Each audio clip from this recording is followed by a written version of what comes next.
قرآن مجید میں ایک ایسی کہانی ہے جو کسی بھی ایپک سے کم نہیں، ایک عظیم بادشاہ، ایک ناقابل تسخیر دیوان اور ایک ایسی پیشین گوئی جو سیدھا دنیا کے خاتمے سے جا ملتی ہے۔ تو آئیے ذوالقرنین کی اس حیرت انگیز داستان کے رازوں سے پردہ اٹھاتے ہیں۔ ذرا سوچیں، کیا یہ ممکن ہے کہ تاریخ کی سب سے وحشی اور تباہ کن قومیں آج بھی کہیں کسی بھولی بسری دیوار کے پیچھے قید ہوں؟ یہ وہ سوال ہے جو اس پوری کہانی کی بنیاد ہے، ایک ایسا معمہ جس کا جواب مستقبل میں چھپا ہے۔ اور یہ کوئی عام لوگ کہانی نہیں ہے، اس کا ذکر خود قرآن مجید میں ہے، جس کا مطلب ہے کہ یہ صرف ایک تاریخی واقعہ نہیں بلکہ ایک ایسی حقیقت ہے جس میں ہمارے لیے گہرے سبق پوشیدہ ہیں۔ اور ان دیواروں کے پیچھے خطرہ کیا تھا؟ خطرہ تو شاید ایک چھوٹا لفظ ہے۔ تصور کریں یاجوج اور ماجوج کا، ایک ایسی آفت جو زمین پر فساد برپا کرتی تھی۔ وہ جہاں سے گزرتے کھیت کھلیان تباہ، بستیاں ویران اور انسانیت لرز اٹھتی۔ ان کی بربریت کو روکنے کے لیے ایک عام دیوار کافی نہیں تھی۔ لیکن اس تباہی کے مقابلے کے لیے اللہ نے ایک امید بھیجی، ذوالقرنین، وہ عظیم بادشاہ جسے اللہ نے زمین پر بے مثال طاقت اور اختیار سے نوازا تھا، اور ان کی کہانی کا آغاز ہی ایک بڑے امتحان سے ہوا، ایک ایسا چیلنج جس کا جواب تاریخ کا رخ موڑنے والا تھا۔ یہ صرف سوال نہیں تھے، یہ نبوت کی آزمائش تھی۔ مکہ کے لوگوں نے کچھ اہل کتاب سے پوچھ کر 3 ایسے سوال داغے جن کا جواب کسی انسان کے پاس نہیں ہو سکتا تھا، اور پھر جواب آیا سورہ کہف کی شکل میں، جس نے نہ صرف انہیں لاجواب کر دیا بلکہ رہتی دنیا تک کے لیے ہدایت کے دروازے کھول دیے۔ ذوالقرنین کا پہلا سفر مغرب کی انتہا تک تھا۔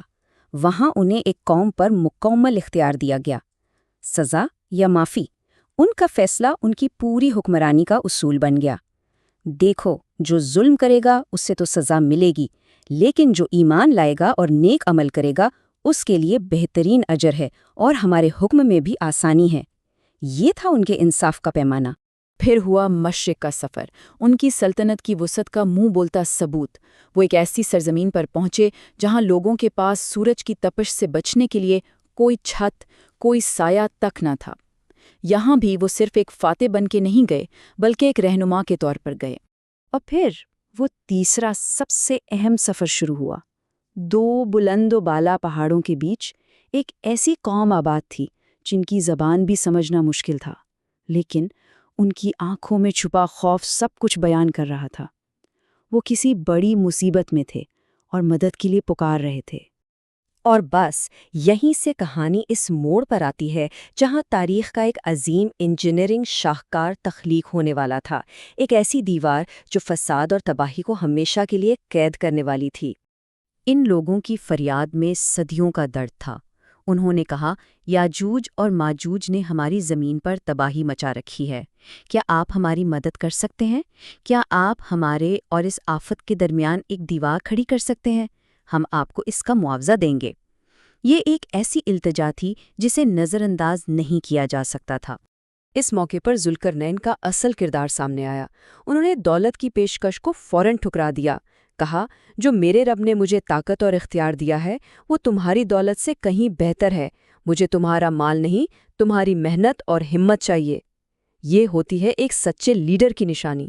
منصوبہ بہت سیدھا لیکن کمال کا تھا۔ پہلے پہاڑوں کے درمیان لوہے کی بڑی بڑی سلیں رکھی گئیں، پھر آگ کی بھٹیاں دھکا کر اس لوہے کو انگاروں کی طرح سرخ کیا گیا، اور آخر میں اس پر پگھلا ہوا تانبا انڈیل دیا گیا۔ نتیجہ ایک ایسی ٹھوس، ناقابل تسخیر دیوار جسے نہ کوئی پھلانگ سکتا تھا نہ اس میں سوراخ کر سکتا تھا۔ قدیم دنیا کا ایک انجینئرنگ معجزہ۔ لیکن یہ دیوار کہانی کا اختتام نہیں تھی، یہ تو بس ایک وقفہ تھا۔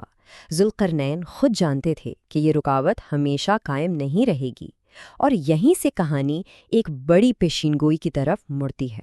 دیوار مکمل کرنے کے بعد بھی ذوالقرنین نے تکبر نہیں کیا۔